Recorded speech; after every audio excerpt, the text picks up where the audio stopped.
boy. Here they come. Here they come.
I'm sure it's for your father again. I got the last one. Hate to eat and run, but see ya. Roy, would you like to answer that? No, thanks. Let me rephrase that. Please. Bindlebeep residence. No, this is his son, Roy. Pardon? Yes, hold on 1 second, please. She wants to speak to an adult. Hello? Yes, this is Mrs. Bindlebeep. Yes? Yes, I understand your position, but... No, I will not tell my husband that. Because we don't use language like that in our house. Oh, yeah? Well, I'm sure your husband is no day at the beach either. Oh, how many is that? 7, 8 if you count the call with the husband and wife on the line at the same time. Why are people getting so worked up about Dad's guest speaker? Probably because the talk is going to involve a discussion of teenage sexuality. Really? Can I go? Sure. When you're a junior in high school, like the rest of your father's students. I could be married by then.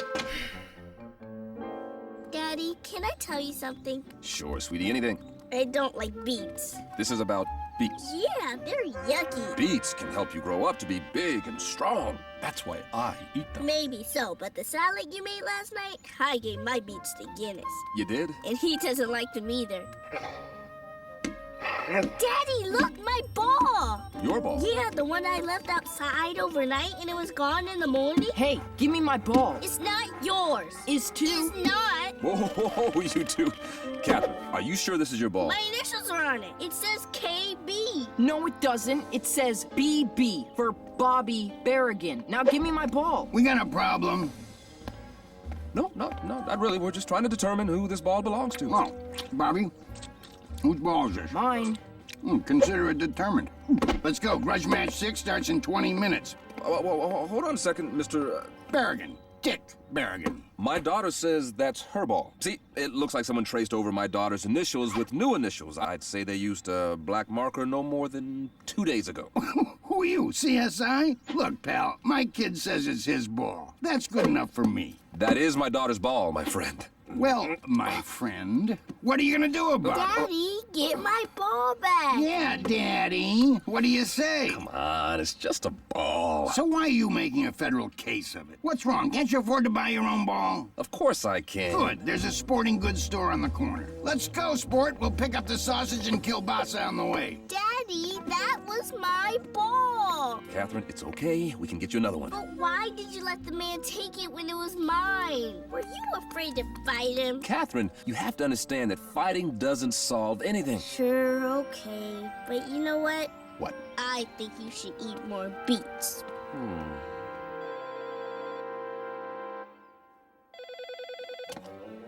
Hello?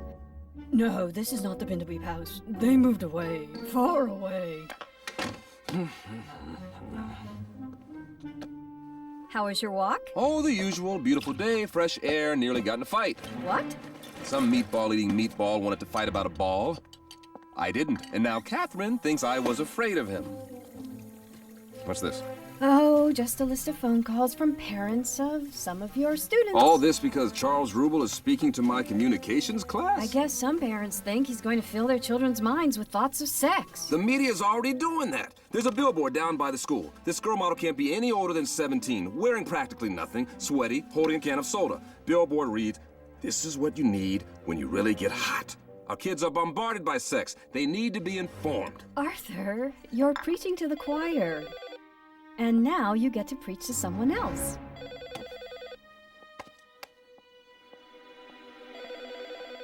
Hello.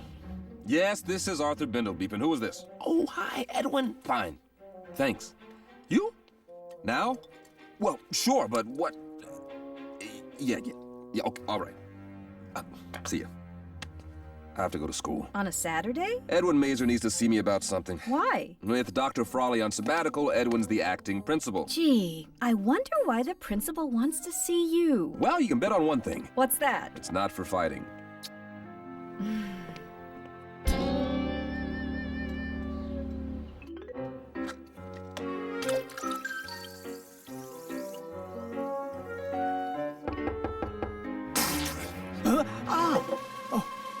Entrez-vous? Hey, Edwin. Arthur, nice of you to come. Can I offer you anything? Water? Coffee?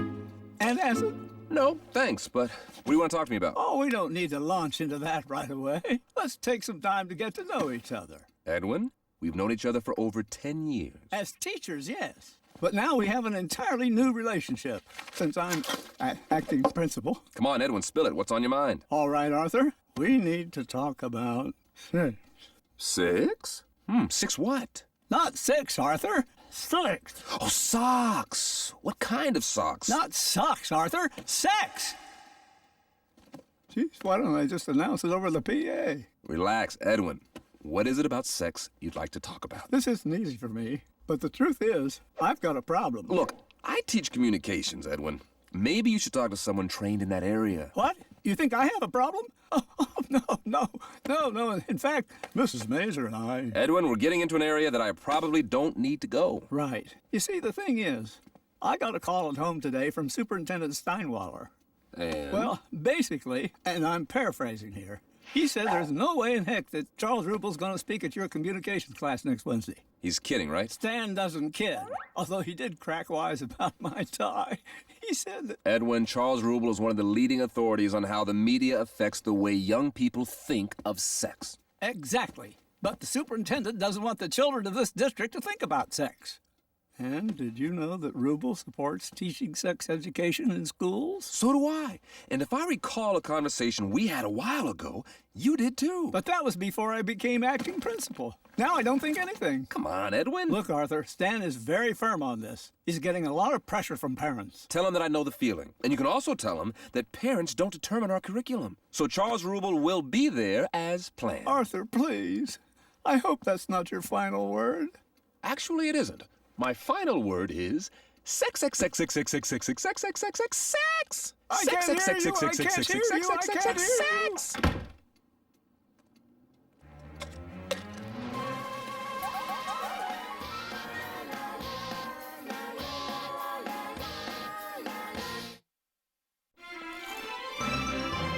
Goal! Woo! Hey, nice kick. Thanks, Daddy. I see Mommy got you a new ball. It's not new. It's the same ball I had. Roy got it back for me. Roy? Yeah, he saw Bobby Barrigan playing with it in the park, so he talked to him about it. Good for him. See, Catherine, the best way to settle a disagreement is to talk about it. And what did Roy say to the young man? He said, "Give my sister's ball back." And Bobby said, "Me." And Roy said, "Okay," and socked him in the stomach. Then Bobby started crying and ran home. Roy hit him. Hey, somebody had to get my ball back for me. Come on, Guinness.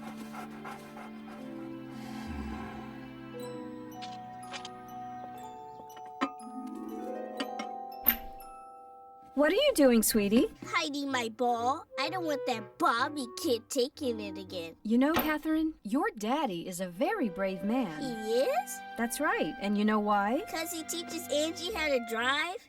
Well, that too. But your daddy's also brave because today in the park, he avoided a fight with that man. That's brave? Mm-hmm. See, sometimes it takes a lot more bravery to walk away from a fight than to get into one. Oh, like that king our teacher told us about? King? Yeah, his name was King Martin something. Martin Luther King? Yeah, that's him, Martin Luther King. Miss Cummings said he didn't like fighting, and he changed the world. That's right. Does that mean Daddy's going to change the world too? Oh, I don't know about that, but his little corner of it, I wouldn't bet against him. Edwin, I'm not trying to put you in any kind of position, but you have to tell the superintendent that I'm not going to change my mind. Pardon? I don't care what he's threatening to do. Goodbye, Edwin. Roy, get back down here. Yeah, Dad? Do you want to tell me about the ball? Sure, I guess. It's round with the circumference of 23.5 inches. Inflatable, too. I'm talking about Catherine's ball. Oh, that. Son, what have I told you about fighting? You told me don't, but I didn't have a choice. You always have a choice. You wouldn't say that if you heard what the kid said. I don't care what he said. How many times have I told you that words can't hurt you? Me? He was talking about you. Hey, what size dress does your dad wear? And then he said, I met your mother in the park today. No, wait. That was your father! He said that? So? So I clocked him. Oh! Am I in trouble? Well... Trouble? Why would the young brother be in trouble? They got to give the boy a medal. A medal, you say? Such unsavory aggression usually leads to more unsavory aggression. No problem. My man Roy worked him once, he can do it again. Come on, you got to be proud of a boy for sticking up for you like that, huh? Proud? He should have found another way to solve the problem. What? You've been eating too many sprouts. Some people, the only thing they understand is a little forearm shiver, you know what I mean? You, sir, are a blockhead. Oh, yeah?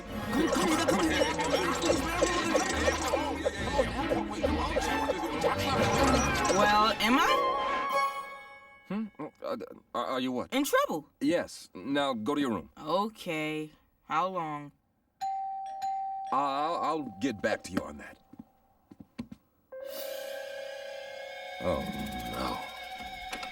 Did you know that your kid hit my kid? Yes, Mr. Barrigan, I just heard. And I'm sorry. Roy had no right to fight with your son. From what I heard, it wasn't much of a fight. And maybe Bobby deserved it. Pardon? He fessed up that the ball does belong to your little girl. He said he found it on your front lawn. You see, I raised Bobby to stick up for himself, but I also raised him to be honest. And that doesn't include taking what doesn't belong to him. So I guess what I'm saying, Mr. Bindlebeep. Arthur Bindlebeep. You the Bindlebeep teaches at the high school? That's me. Well, what do you know? My neighbor has been talking trash about you. Who's your neighbor? Marion Vanderkellen. Her daughter's in your class? That's right. Well, old Marion is also on the parents' committee. And is she upset about the speaker you have planned? I love it! You do? Ah, she's a huge pain in the keister. Thinks she's better than everyone else. Anyhow, Marion told my wife that she's gonna get the superintendent to block the whole thing. She even got a petition going. Really? I heard what you're trying to do. I have an 18-year-old daughter who went to Central and... Barrigan? When did she graduate? She didn't. She left in the middle of the 11th grade. She transferred? No. She had a baby. See? Isn't he beautiful? Well, yes, he is. Did you get to see him often? Only every day. They both live with us. My daughter's going to continuation school. Good for her. Tell her to keep at it. Thanks, I will.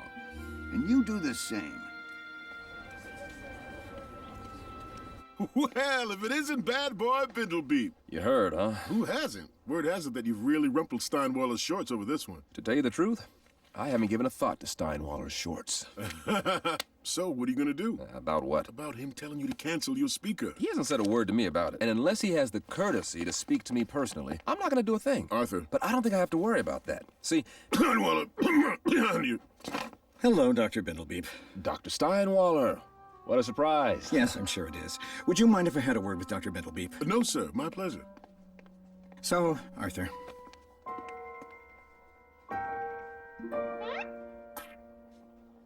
Perhaps I should wait outside.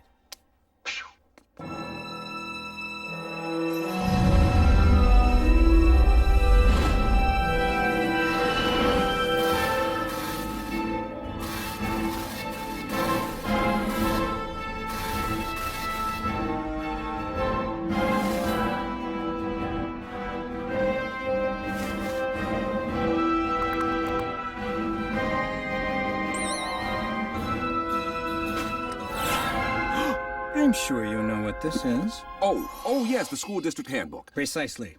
Allow me to read a passage. In matters of curriculum and subject matter, the superintendent will be the ultimate arbiter of what is fitting and proper. Is that clear enough for you?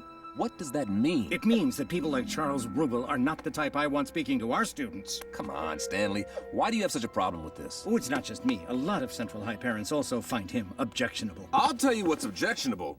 How the media markets sexual activity to young people without marketing the responsibility of it. Very nice, Arthur. Emotional, well thought out. Now get off your soapbox, call your friend Rubel, and tell him he's not welcome on school district property. And if I don't? Oh, Arthur, you're a well-educated man. Certainly, you're smarter than that. Okay, and here's little Jane all alone once again.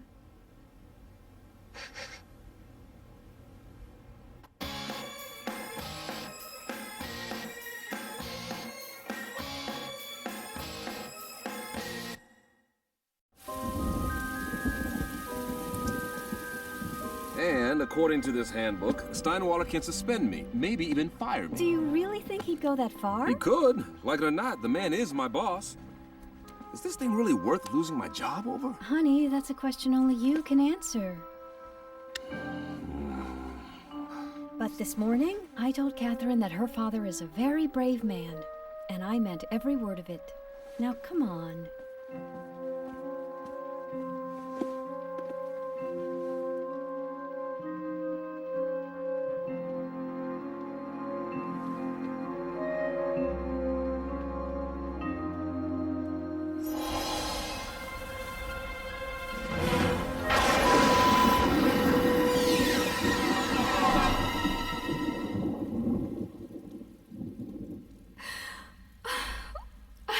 I'm gonna miss this place. Me too.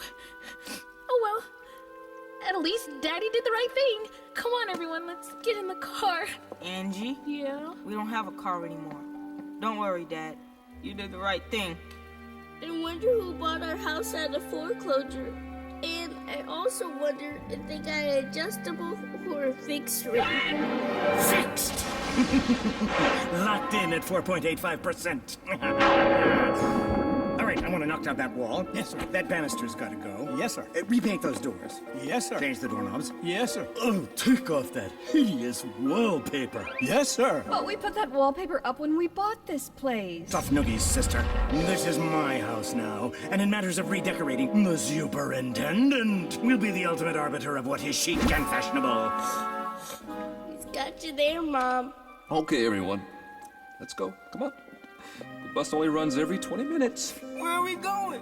We're gonna stay with Grandma and Grandpa for a couple of years. We'll all share the extra bedroom. Won't that be a little cramped? Maybe. But at least I did what was right.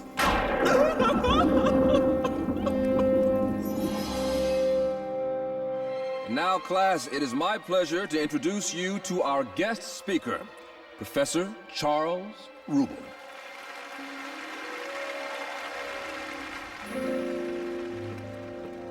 Dr. Bindlebeep. Hello, Stanley. So you went ahead and did it. Too bad you missed it. Very informative. It gave my students a lot to think about. Well, I'm sure it did. Things their parents don't want them thinking about until later. This is a petition signed by parents who want your head if you went through with it. The first signature on it is Marion Vanderkellen. You know who she is. Uh-huh. Quite influential. And you knew that if you insisted on going through with your speaker, you would have to suffer the consequences. I understand. This is a school board form 198900907. It's the request you filed last year to have your classroom painted. Oops! Looks like you're going to have to refile. By the time this goes through, it could be another 2 years. So live with it. Wait, that's it? Why aren't you firing me? Because this is a petition signed by parents who want my head if I take any action against you. You're kidding. I'm afraid not. I don't know who Dick Barrigan is, but he certainly must be persuasive. Watch your step, Arthur. Please. I always do. Hey, Dad, wait up. Give me a ride home? Sure, son. Hey, something wrong? Larry got a new video game, and he wanted me to come over after school and play him. But I figured I was still grounded for that fight thing. the fight, right. I still owe you punishment for that, don't I? Well, if you want to forget about it, I mean... No, I have to be consistent. Roy, I hate to do this, but you can't have your room painted for another 2 years. My room? Don't try to talk me out of it. Now, go on to Larry's before I make things even worse for you. All right, Dad, you are a maniac. Yes, I am. And I'm gonna keep on thinking.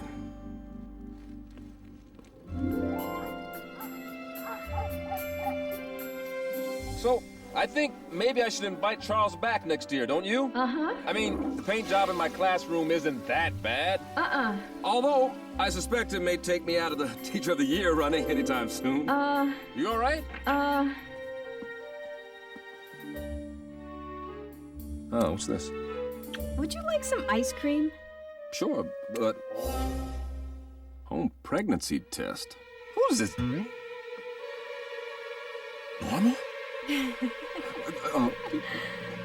Norma? Norma!